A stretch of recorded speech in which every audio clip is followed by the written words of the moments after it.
Hello, we got Connor in the back here. He's joining us for this episode. If this is the first time you're watching, welcome. This is Wild Stories. My name is Liam Wild, and I'm super excited about this episode today. It's all about not quitting and pivoting in the face of rejection. So, myself, I've been through a lot of rejection, but this story is not really going to be about me at all. I wanted to take two stories of some very successful people who have faced quite a bit of hardship in being fired, which is something, if you watch the last episode, that recently happened to me, and I've been doing a lot of reflecting, and I thought that this would be two wonderful stories to help anyone that's in a similar situation to think about it in a very positive way.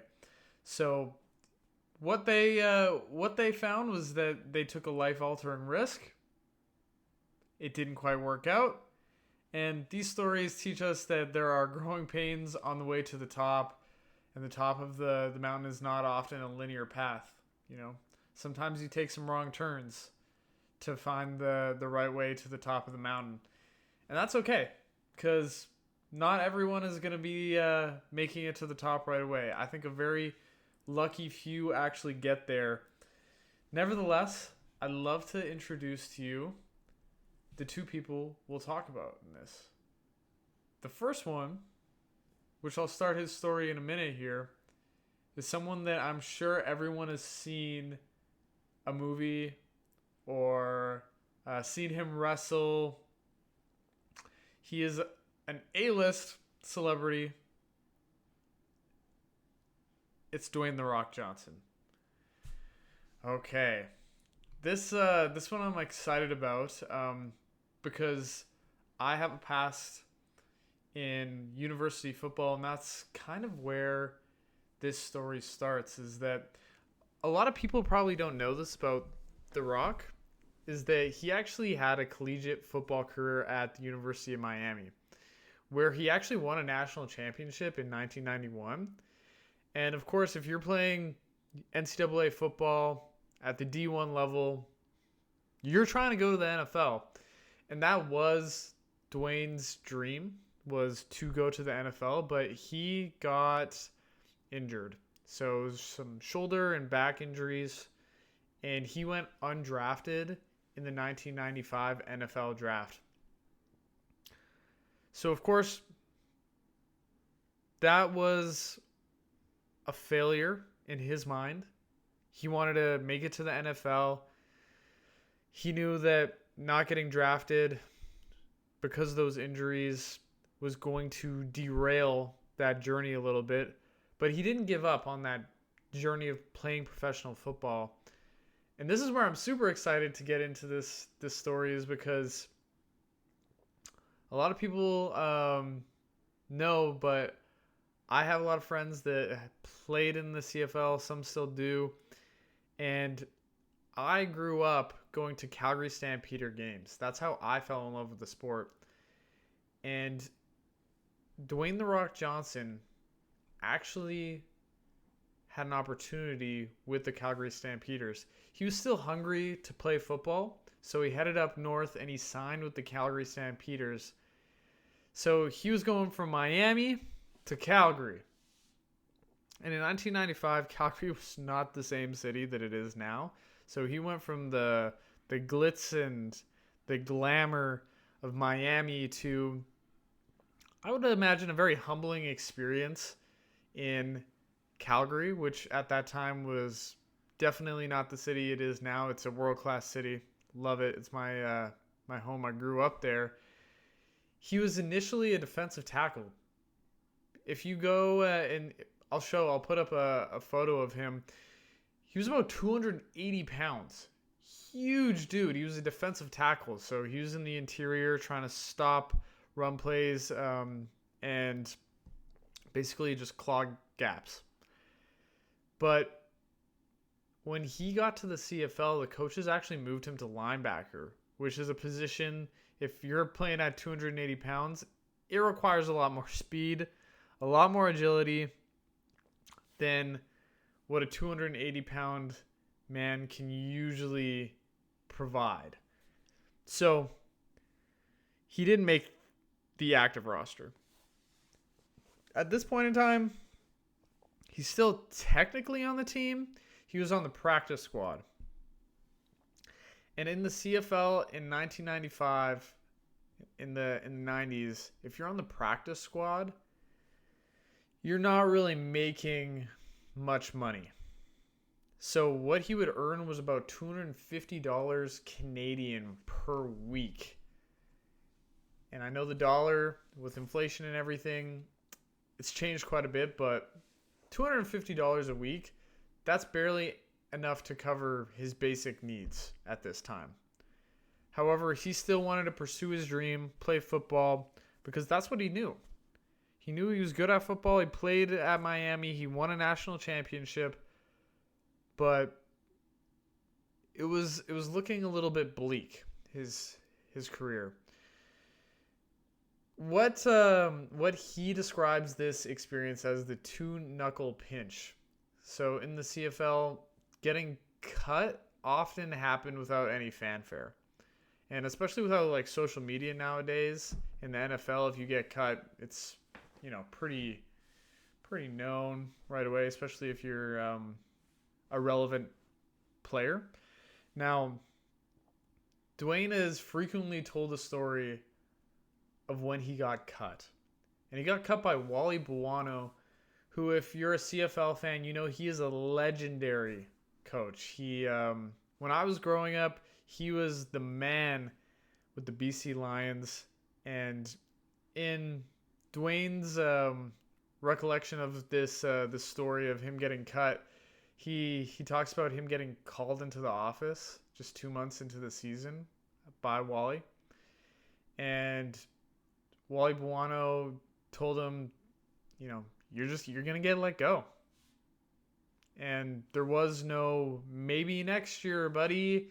It was, this is the end of the road for you. And if you're on the practice squad in the CFL and you get cut 2 months into the season, it's not like you're going back to the NFL and getting an opportunity. This is the end of the road for a professional football career, more often than not. There is a lot more opportunity nowadays, I believe. I think, you know, you can go overseas, play in some European leagues. I've, you know, friends that do that, and they love it, right? But I imagine at this point in time, that wasn't as much of an opportunity. I believe that The Rock actually started his own professional league. I think it was the XFL. I'll make sure if that's right or not. But interestingly, when Dwayne "The Rock" Johnson talks about this experience, he doesn't hold a grudge on Wally Buono, and nor should he, because Wally Buono, he's probably cut hundreds of players, and I imagine he's just a very straight shooter. He's an absolute legend. He said that him getting fired was the best thing that never happened. The best thing that never happened was him actually living out his dream of playing football, because at that point in time, he was clawing and scratching for an opportunity that just wasn't really there. It was time to let go. So once he got let go, that's when the soul searching begins. So one of the most famous parts of this story of The Rock's lore is after he was cut, he called his father, also a Canadian from Nova Scotia, and also a legendary wrestler. He called him to pick him up from Calgary. So that's a long drive. They drove from Calgary back to Miami, and during that drive, Dwayne pulled out his wallet and realized he had exactly $7 to his name. A 5, a 1, and some change. You know, being broke, having $7 to your name, that's when a depression kicks in. And back in Miami, he's now living in his parents' small apartment, No pun intended. He's hit rock bottom. And he's spoken openly about this gray period of depression that he felt. That he felt that he was watching peers be successful in what he thought was his dream. And at the age of 23, he had worked so hard at football that he just had felt like a failure. And to a certain extent, I can relate to this, is because I worked so hard at being a football player basically my whole life, all the way throughout university. And when it ends, a lot of collegiate athletes playing at a high level would agree with me. That is a very tough pill to swallow, because now you need to pivot into something else, and not everyone is ready for that pivot. Now let's talk about The Rock's pivot. Instead of giving up, he leaned into this lineage of his father and his grandfather, who were legendary wrestlers. Despite his father's initial disapproval of becoming a wrestler, because he knew how hard the life was, Dwayne began training. So trying to, reduce the weight of the 280-pound man, trying to work his way into a CFL lineup, to a clean-cut WWE star. And this is really where the becoming of the man, the evolution of the superstar begins, is that, like I mentioned, it's not a linear path up the mountain. He had to fail more and more before he found his true self. So originally he goes in Rocky Maivia, and he debuted in the WWE as this good guy, right? And I believe like he got a lot of hate, but he had a knee injury, and this knee injury was, of course, it's always tough when you get injured, but he used this as a way for him to develop. This is going to be funny. He's going to aura farm in some sort of a way, because he used this injury as a villain arc. So he'd come back and he started to refer himself in the third person as The Rock. And the main philosophy behind how he became The Rock is he took the lessons from the CFL when he worked hard, but it didn't quite make it, the discipline of trying to be the hardest worker in the room. And although it wasn't the right fit there, he applied this to his new craft, and he realized that if he couldn't be the best football player, he'd be the best entertainer. And what I think is so awesome about this story too is it's the legacy of the $7, because The Rock eventually named his production company $7 Productions as a permanent reminder of that low point in 1995. And he often says that the $7 moment is what keeps him hungry today. Here's a quote. He said, "In 1995, I had $7 in my pocket and knew two things. I'm broke as hell, and one day I won't be. I'm broke as hell, and one day I will not be broke." I love that so much. That's, it gives you chills, because look at the man he is now. That's the first story. I think I relate to that one maybe a little bit more than the next one, but I relate to both of them. The next one is Oprah Winfrey. Now, not everyone may know Oprah's story, but it's a pretty incredible one. At 22 years old, Oprah moved to Baltimore to co-anchor the 6 p.m. news. And on paper, it was her dream job. She wanted to do this, but in reality, it became a disaster for her. She was labeled as unfit early on because the producers told her she was too emotional, not fit for television news. She would often cry while reporting on tragic stories, which was considered at that time a cardinal sin in 1970s journalism, and I would say today it probably is as well. You don't want to watch the news and see the anchor crying at every sad story, because the news is, majority upsetting news. Nevertheless, there's more to that as well. It was a toxic environment for her, so her co-anchor, Jerry Turner, openly resented her. So she's kind of open about this, as well as that he would often belittle her during commercial breaks and even quiz her on things like silly things like tributaries of the Mississippi River to make her just feel uneducated and unworthy. And there was even a physical toll to this where the station tried to change her look, sending her to a French salon.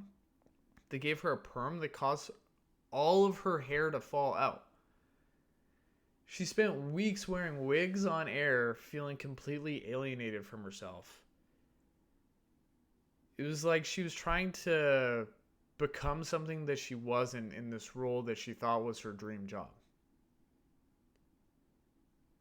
And the epiphany hit is that the moment when 7 or 8 months into this job is that she was fired from the anchor desk. However, because of her contract, the station couldn't actually just kick her to the curb. So instead of actually, kicking her to the curb, she was demoted to a failing local morning talk show called People Are Talking. And this was the big moment for her, where she interviewed her first guest on that talk show, and she said that felt like she had come home. That being that emotional character that she was, that made her a bad reporter, made her a world-class talk show host. And the inner work during the 8 years in Baltimore, Oprah did a lot of self-discovery in this talk show. And she met her best friend, Gayle King, and began leaning into her intuition rather than trying to fit this mold, this rigid, stiff, traditional broadcaster mold. And then she took another leap of faith. And she moved to Chicago to host the AM Chicago show, which was dead last in the ratings. So what a bet on yourself. I'm going to go to the dead last talk show in all of the ratings. And she was put up against the king of talk shows at the time, which was Phil Donahue. And within months, her confessional, empathetic style, what makes her Oprah, and what was really once the reason why she got fired from being a news anchor, shot her show all the way to #1. And a year later, named it the Oprah Winfrey Show. Now, today, Oprah, she's a billionaire. She's a mogul. She's larger than life. But really, she lives a life of intention. Oprah didn't just become rich. She became a brand of the soul. She transitioned her show from tabloid topics to Change Your Life TV, focusing on spirituality, literature, and self-improvement. And I'll be honest, I watched, I don't really watch it today or anything. I don't really keep up with Oprah too much, but I remember growing up and watching a little bit with my mom, and it's great stuff, honestly. And I wanted to share this as her current daily routine. She's now 72. She lives a life of extreme intention on her 65-acre Promised Land estate in California. And she wakes up naturally with no alarm around 6 a.m. Her first act is reading gathered truth cards, inspirational quotes to set her mental state. She meditates for 20 minutes and often sits in her tea house to watch the sunrise, focusing on gratitude. And in this big estate, she has this garden, which is just, I love this. This is a dream for me. If you might know this about me if you know me personally, but the dream is always to have a ranch, and I'm going to talk this into existence. It will happen one day, but much of her day is just spent on this organic garden, and she has a rule: if we don't find it in the garden, we don't eat it. I just think that's amazing, and that really goes to what she created, this what she pivoted to, like Change Your Life TV, focusing on spirituality and self-improvement.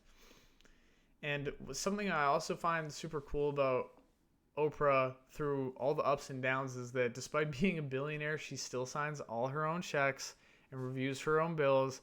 And she says that growing up poor made it impossible for her to ever hand off the money stuff. That she's always going to keep that as a task for herself, which I think is awesome. Just because you had ups and downs doesn't mean that the things that you find important are something that you should delegate, especially if it's got a backstory like that. So these are two stories here, and the lessons, the takeaways that I have from here is that there's a difference between being a winner who has taken losses and somebody who quits after taking a loss. There's a difference between that, because quitters, they lose and they just think it's never for them. Whereas a winner will lose and lose and lose, fail, and still come up on top because they never gave up. And I'm trying to do that in my personal life. And I'm sure a lot of people out there are as well, because you can't quit. Life is going to be hard. And that the moments that feel like this, another takeaway I have is the moments that feel like rock bottom are often the best opportunities for you to look yourself in the mirror and understand what is my real passion like? Is this really even for me? Is this what I want to do? Am I in the right mental state? Am I pushing myself too hard? Is this just not working? What do I need to do to elevate, to get myself to the right place? So that, and then my last takeaway is that you may have the drive and the want to be successful in a certain profession or whatever it is, but maybe it is not for you.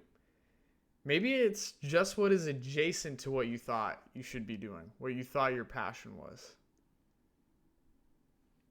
And we're not all supposed to figure out our passion, our end all be all in the beginning. We're supposed to take these losses. That's the beauty of life, is to take these lessons.